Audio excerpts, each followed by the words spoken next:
So, welcome to my video on how to convert a utility trailer into a boat trailer. I turn my camera here. As you can see, I own a 15-foot tracker topper flat bottom boat. That's it, under the pile of snow. That's right, it's still winter here, so this video is actually going to cover a time span of 6 to 8 weeks. I'm going to kind of chunk it out for you. Because most of the work is going to be done out here in the outside in the driveway, and I really don't feel like doing it in the snow. So I got the idea to do this conversion from a couple of other YouTubers, more out of necessity than anything else, because I couldn't find a decent used trailer for this size boat. So went online. A couple of guys had done some decent conversions, and I'm taking basically starting from what they did, and I'm actually going to tweak it even more. So they started with a Haulmaster 1,195 pound folding utility trailer, 4x8.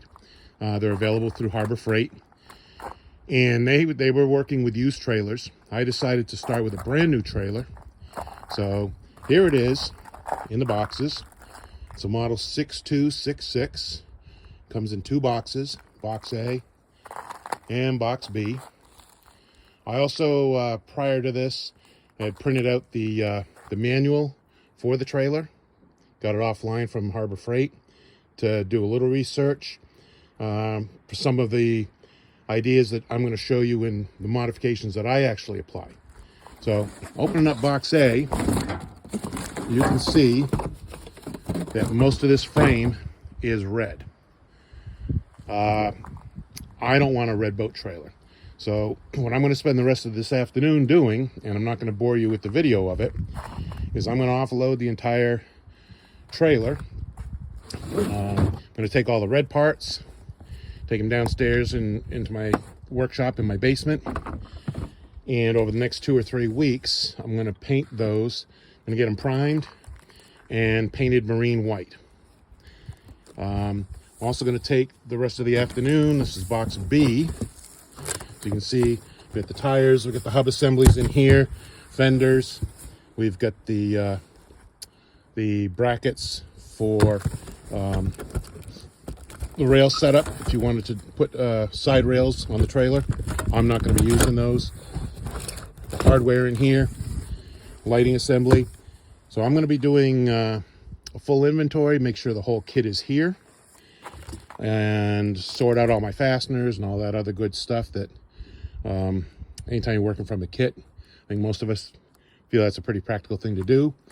And then I'm going to fire this video back up probably in another 2 or 3 weeks once all these red parts are white, and then we will go from there. So it's been a couple weeks since we were outside, and I offloaded my trailer kit. As you can see here, we're downstairs in my workshop. Nice little workshop I got downstairs. There's my frame. It's all painted with Rust-Oleum paint. I took some Rust-Oleum primer I got over here on my workbench. This is made from metal. It's a marine grade, so I put a coat of that on there, and then I put on a coat of oyster white topside paint. It's usually found on the boat hulls above the waterline. I figured pretty good paint for a trailer. Also, I have here a bunch of the accessories I'm going to add to the trailer to actually make it a boat trailer. Things you might not think of if you're actually going to try to do this as well. But I've got offset trailer jack that's going to go on there. I bought from Overton's. I've got my winch post here. It's two-piece winch post, and the winch, which I've already mounted to the winch plate. So I'm not going to go into a lot of detail with all this stuff. You'll see it once the trailer is assembled. I've got right here some guideposts with rollers. Those will go at the end of the trailer. help in guiding the boat on. And this is more hardware for that install. I have over here bunk plates. It's a bracket for the winch post. These are some collared bushings, flange bushings that I'm going to use when I'm installing these plates. So my bunk rail is going to be made from pressure treat 2x6, and I've got some marine grade carpeting, bunk carpet actually. I actually found bunk carpet that I'm going to adhere to the 2x6, and then I will take and through one of these holes here, whichever one is going to make the best layout for me on the trailer. These holes here, I'll figure out exactly my alignment for my bunk brackets, and then through these holes here, I'll lag the bunk rails themselves onto these brackets so I can just slide the boat up onto the trailer. And where I've got a differing hole sizes, I found these bushings on Amazon. They're bronze bushings.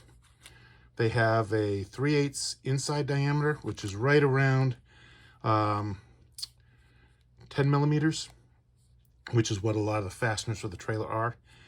And they're 1/2 inch on the outside.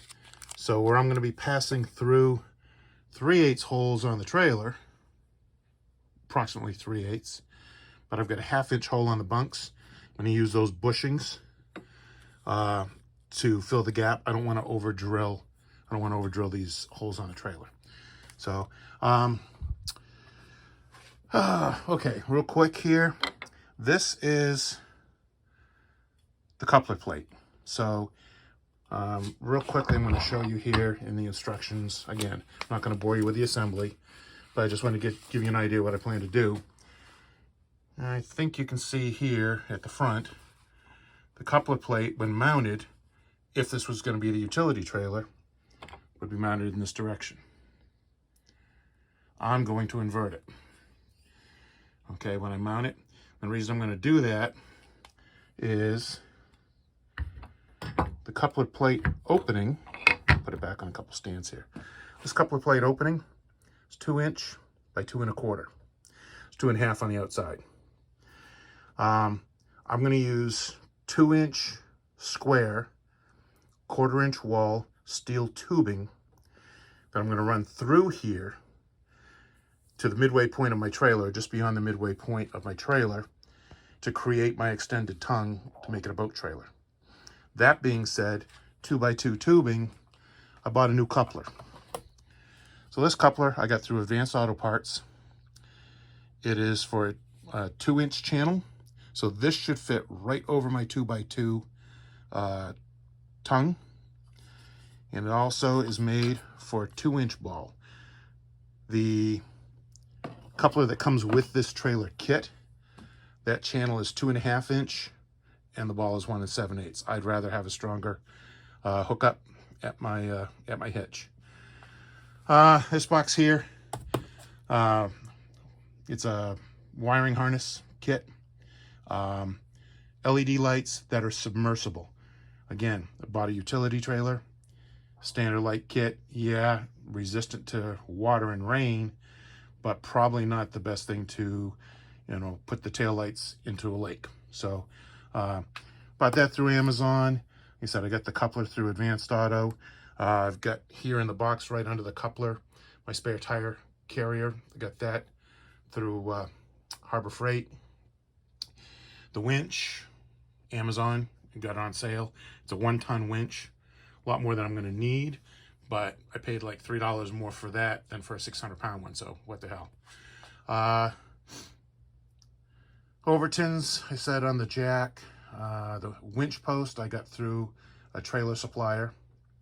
And then one of the last things here I'm going to show you are new tires.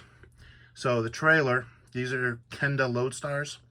They have a highway rating of 65 miles an hour. That's why I purchased them. The tires that come with the utility trailer are rated for 45. So I want to make sure that I can run at least, 55, or some of our highways here, or the interstate 65, safely. The rim size and the bolt pattern are identical to what came with the trailers stock tires. I'll just use those as a spare. Worst case scenario, I'll just have to limp home if something happens. So, but that's where I'm at right now. I will fire this thing back up once we're back outside and I can actually assemble this thing. It might be a while. We got another half a foot of snow yesterday. So, but that's the basics of where we're at now and what I've been doing. So we'll see you hopefully in about a month or so. So here it is, the final build. We finally started to get some decent weather last couple of weeks. Most of the snow melted away. Last cleared out a couple days ago. We're starting to get ice out on some of our bodies of water. And it's coming along pretty nicely. The take you through modifications and the changes I made to get to this point. We'll start with the tongue extension. So it's a piece of 2x2 steel tubing, 15 feet long. I had considered using 1/4 inch wall. I actually went with 3/16, a little lighter weight, and doesn't affect the strength and stability of the trailer at all. One of the first major modifications in the build, as I previously mentioned, this coupler plate. You can see I've inverted it. This 2x2 fit beautifully through this opening.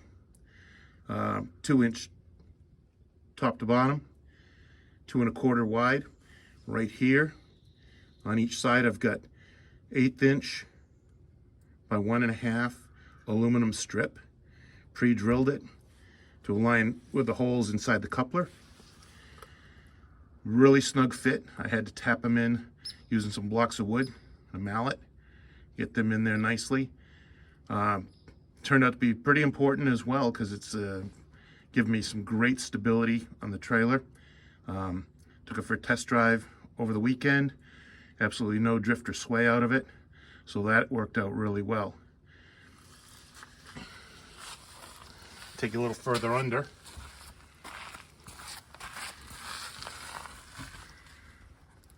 So each point at which that 2x2 passed under the trailer, I've attached it to the cross member using 7/16 bolts. So I pre-drilled the cross members on center line, and then brought the 7/16 bolts up through, and I did it at every single member down through the midpoint of the trailer.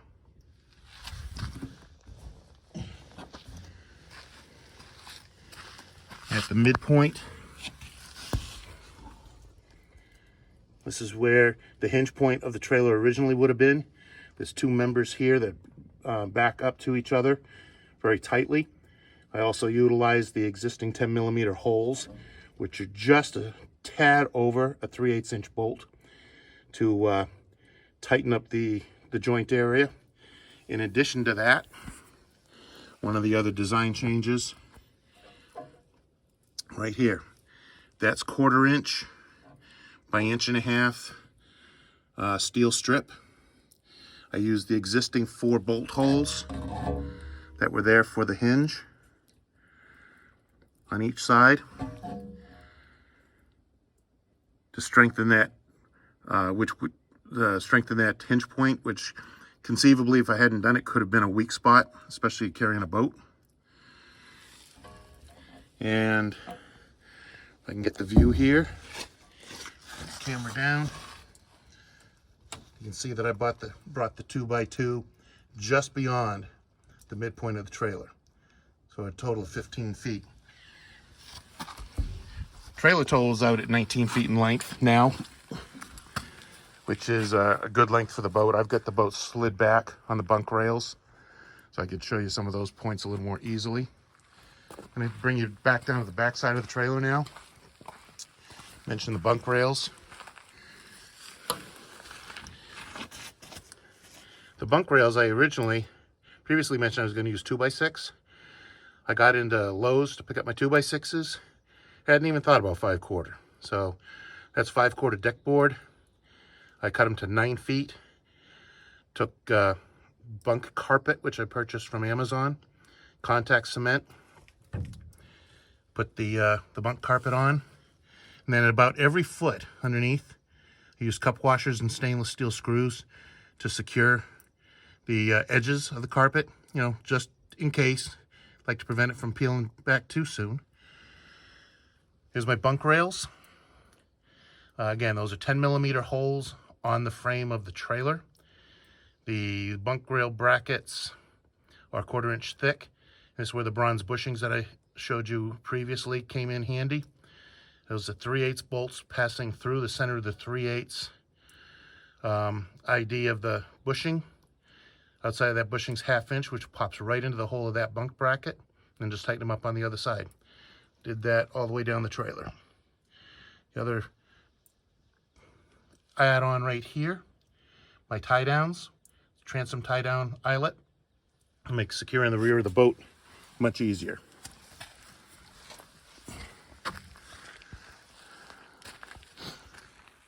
Put on my guide rails, and because of the height of my truck and have better visibility of that corner point of the trailer, bought some fiberglass rods with a reflective strip on them, which makes, believe me, makes seeing that back corner of that trailer much easier through the rear view mirrors. Marker lights, submersible system, all tested out really nicely.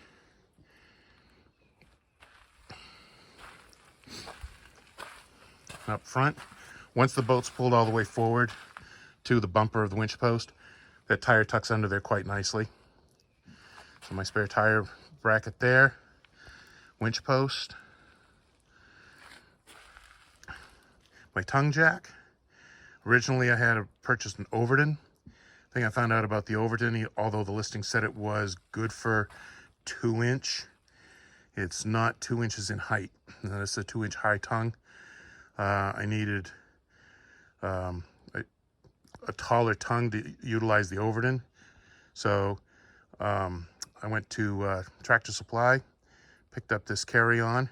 That's the manufacturer, and that works out quite well. It does fit, as you can see, it does fit a 2 inch high tongue quite nicely.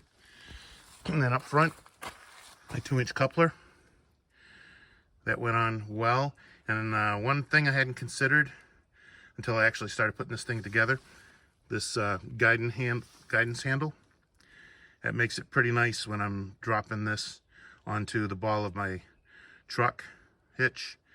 If I'm just off a tad, I'm able to guide it on pretty easily with that handle. So all in all, very pleased with the outcome of the trailer. This is tax day, and my buddy and I are going to be putting this in the water Friday. We've have a particular pond we like to fish for bass, and looks like we'll have ice out conditions by Thursday afternoon, so we'll be going in early Friday morning. Really looking forward to launching my boat from my new trailer. That completes everything. I don't believe I've missed much. If you have any questions, message me. But yeah, I hope you like the videos, and thank you for watching them.